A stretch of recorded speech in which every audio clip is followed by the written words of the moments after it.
Thank you. I want to start by thanking Senator Graham for your leadership on this and so many important issues.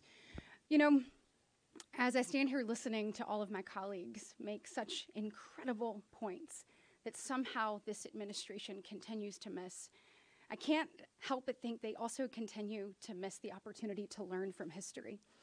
As we heard Senator Daines talk about what's happening on our college campuses, talking about the lack of enforcement of Title VI, this administration refusing to protect our Jewish brothers and sisters as they want to go to class, they want to eat peacefully in dining halls, be okay in their dorms.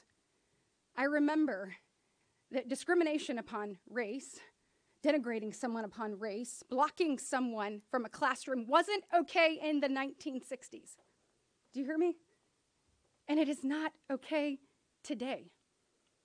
This administration needs to stand up and stand against anti-Semitism. What else they're failing to learn from?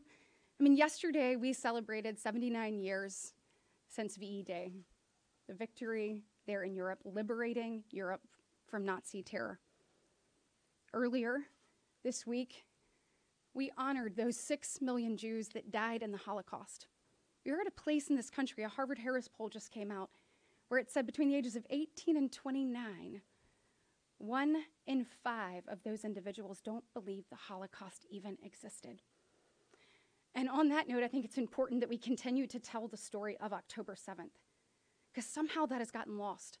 Senator Graham led a delegation to Israel. We sat across from Israeli leaders.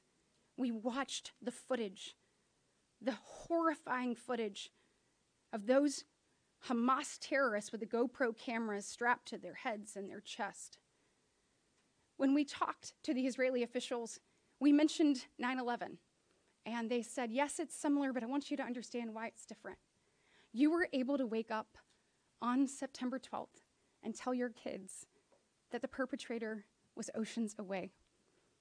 We woke up on October 8th, and the people who want to eradicate this entire population are just miles down the road.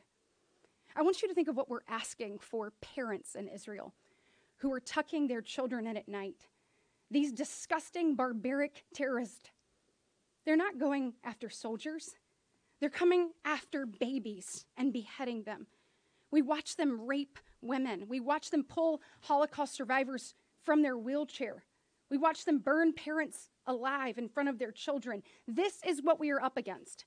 You cannot, in good conscience, ask parents to tuck their kids at night without believing that Israel can move forward and eradicate Hamas. There are still 4 battalions in Rafah. So understand what that means for the innocent people of Israel. We must do more. Never again is now.